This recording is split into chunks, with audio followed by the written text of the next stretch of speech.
Contoh KUSP, kurikulum merdeka di jenjang PAUD, pendidikan anak usia dini. Bersama saya Kanova, dan seperti apa?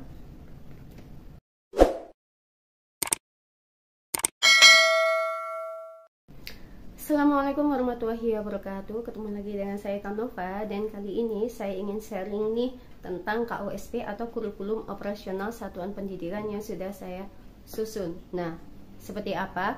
Sebelum itu, yuk kita saling berbagi nih terkait apa sih sebetulnya KUSP itu.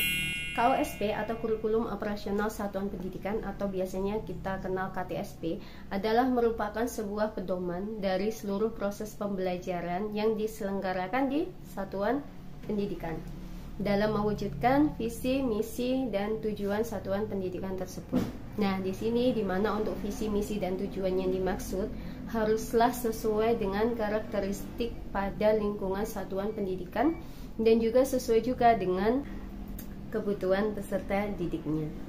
Nah, dalam penyusunan sebuah kurikulum, pemerintah itu telah menetapkan sebuah kerangka dasar yang mana sifatnya adalah tetap, yaitu mengandung struktur kurikulum, capaian pembelajaran, dan juga prinsip pembelajaran dan asesmen. Namun, dari kerangka dasar tersebut, setiap satuan pendidikan dapat mengembangkan sendiri sesuai dengan karakteristik yang ada pada satuan pendidikan masing-masing secara fleksibel dan dinamis.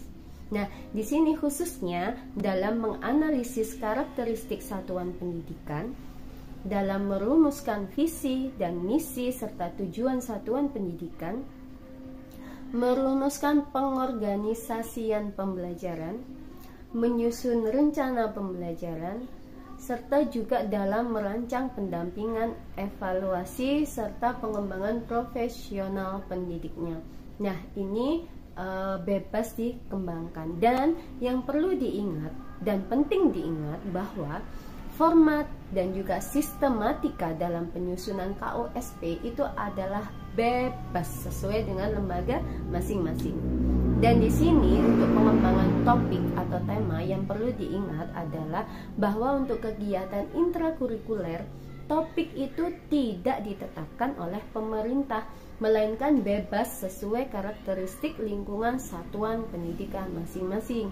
Beda dengan topik yang ditetapkan dalam kegiatan P5 atau proyek penguatan profil pelajar Pancasila. Kalau di sini pemerintah sudah menetapkan 4 topik atau tema payung besar, yakni Aku Sayang Bumi, Aku Cinta Indonesia, Imajinasi dan Kreativitasku, Bermain dan Bekerja Sama, atau yang sekarang kita sebut dengan Kita Semua Bersaudara. Jadi 4 tema besar yang sudah ditetapkan oleh pemerintah itu adalah untuk kegiatan yang kokurikuler atau P5, dan itu sifatnya adalah terpisah dari kegiatan yang intrakurikuler, di mana untuk yang intrakurikuler itu topiknya adalah bebas sesuai karakteristik lingkungan yang ada pada satuan pendidikan masing-masing. Nah, sedikit dari apa yang sudah kita bahas. Nah, sekarang saya ingin menunjukkan ingin sharing tentang KUSP yang sudah saya susun untuk KUSP jenjang PAUD, pendidikan anak usia dini. Nah, seperti apa? Kita simak bersama. Oke, ini kita masuk ke halaman cover. Jadi silahkan dituliskan ada nama satuan lembaganya, tahun pembelajaran, tahun ajarannya. Setelah itu ada logo lembaga dan alamat. Di sini saya pakai kan ada cover utama. Selanjutnya di yang halaman keduanya di sini saya ada NPSN-nya, terus juga ada kurikulum yang dipilih itu kurikulumnya apa, mandiri yang berbagi di sini pilihnya. Selanjutnya kita masukkan di sini adalah surat keputusan yang dibuat oleh kepala sekolah terkait KUSP yang sudah dibuat. Nah, setelah itu kita masuk ke surat rekomendasi yang dibuat dari pengawas, bisa dari Korwil atau penilai di sini, dan jangan lupa ada lembar pengesahannya yang ditandatangani kepala sekolah, ketua yayasan, dan juga mengetahui Korwilnya seperti itu, atau penilai jika Korwilnya tidak ada. Selanjutnya kita masuk ke kata pengantar.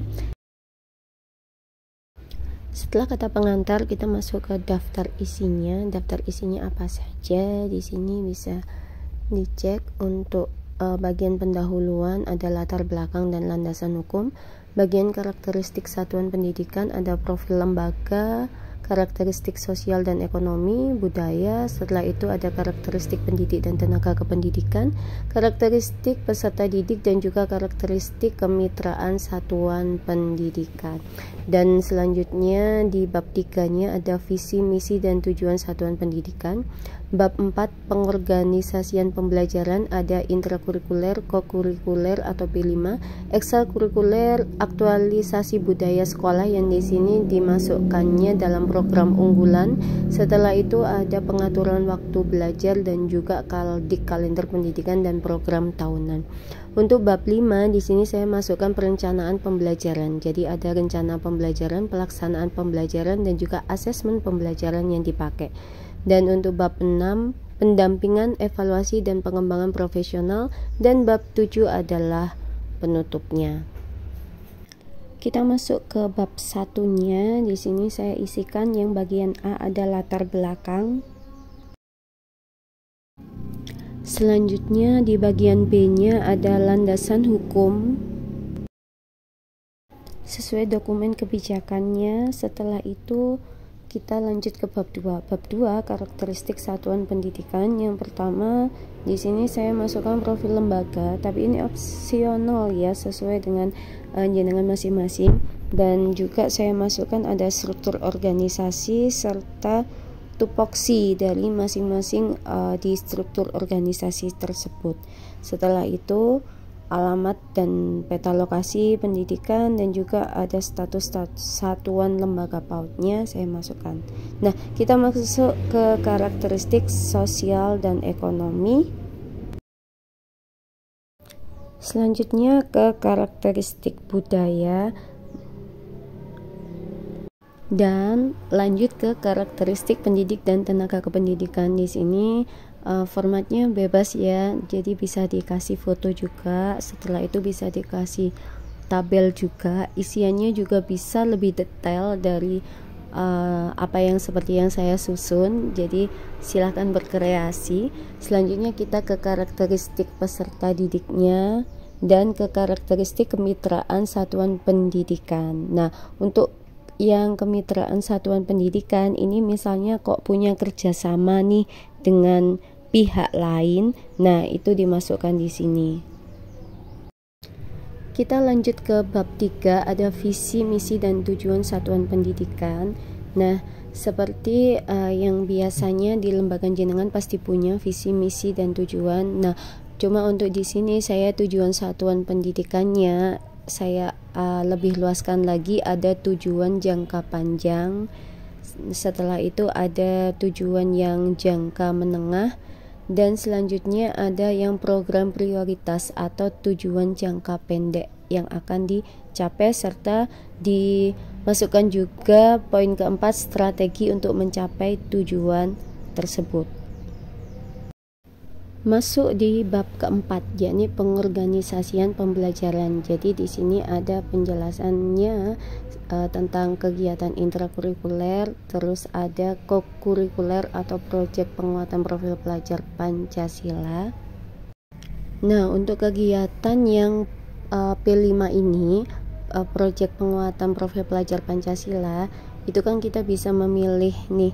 Jadi dalam 1 tahun itu kan untuk jenjang PAUD kan 2-3, di sini saya semester 1-nya 1, semester 2-nya 1. Nah, itu adalah sesuai dengan sub elemen. Jadi sesuai dengan elemen dan sub elemen yang kita pilih itu dari materi mengenai proyek penguatan profil pelajar Pancasila. Nah, ini contohnya untuk yang semester 1 saya ambilnya adalah ini. Tahap kesiapan sekolahnya. Jadi di sini saya pilih sekolahnya di tahap berkembang. Nah, selanjutnya ada potensi masalah isu. Nah, seperti yang sudah ada di hasil analisis, topiknya saya ambil Aku Cinta Indonesia, judulnya Perayaan HUT RI. Setelah itu ada relevansi proyek dengan lingkungan sekolahnya. Selanjutnya di sini dimensi dan elemen yang dikembangkan itu kita nggak harus mengambil semua dimensi, jadi bisa ke hanya dimensi tertentu yang terkait. Nah, di sini saya ambilnya ada 2 dimensi, satu berkebinekaan global dengan elemennya mengenal dan menghargai budaya, subelemennya menumbuhkan rasa menghormati terhadap keanekaragaman budaya.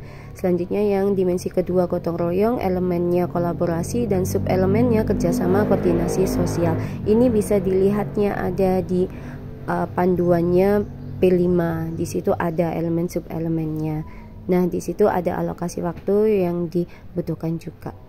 Nah, itu yang untuk semester 1. Nah, untuk yang semester 2-nya, di semester 2 saya ambilnya adalah seperti ini. Jadi di topiknya saya ambil yang kita semua bersaudara, judulnya Kujaga Permainan Tradisionalku. Dimensi yang saya ambil ada dimensi kreatif dengan elemen menghasilkan karya dan tindakan orisinal. Selanjutnya ada dimensi gotong royong, elemen kolaborasi, dan subelemennya adalah kerjasama dan koordinasi sosial. Oke, kita lanjut. Masuk di bagian ekstrakurikuler, silahkan di sini diisikan kegiatan ekstrakurikuler yang ada di satuan pendidikan Bapak Ibu. Selanjutnya di aktualisasi budaya sekolah yang di sini mengandung nilai profil pelajar Pancasila. Di sini saya bungkusnya dalam program unggulan lembaga. Jadi silahkan diisikan program unggulan lembaga itu apa saja, bisa dalam bentuk tabel seperti ini. Untuk tambahannya di sini saya masukkan memang untuk topik spesial harian di lembaga sih. Jadi kayak Senin semangat, Selasa ceria, Rabu sehat, Kamis bersyukur, Jumat barokah. Nah, itu saya masukkan di sini. Dan untuk yang selanjutnya masuk ke pengaturan waktu belajarnya, silakan diisikan. Ada kegiatan nanti mingguan, semester dan tahunnya. Nah, ini durasinya. Setelah itu masuk ke kalender pendidikan dan juga program tahunan. Di sini kita bisa melampirkan kaldik yang dari pemerintah. Setelah itu kaldik yang kita buat sendiri dan juga ada program tahunannya. Kita masuk ke bab 5, yakni perencanaan pembelajaran. Jadi di poin pertama itu ada rencana pembelajaran.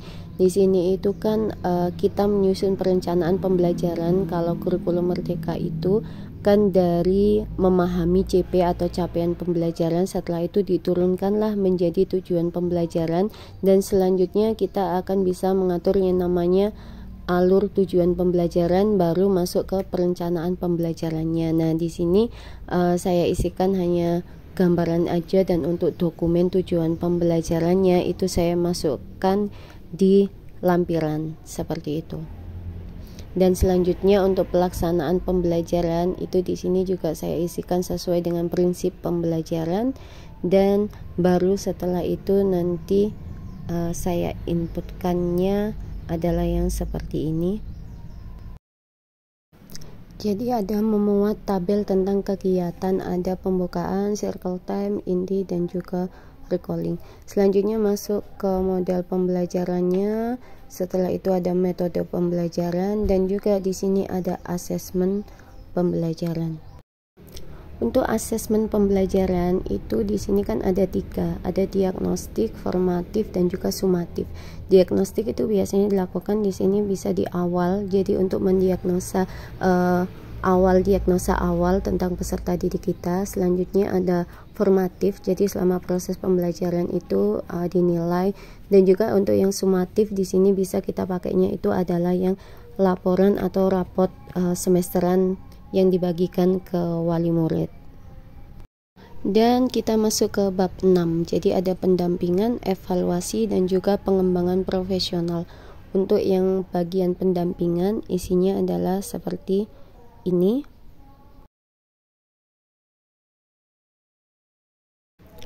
Untuk yang bagian evaluasinya di sini adalah seperti ini.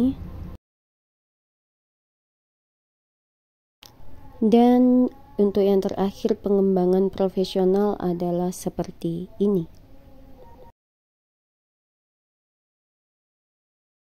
Akhirnya masuk ke bab ke-7, yakni penutup.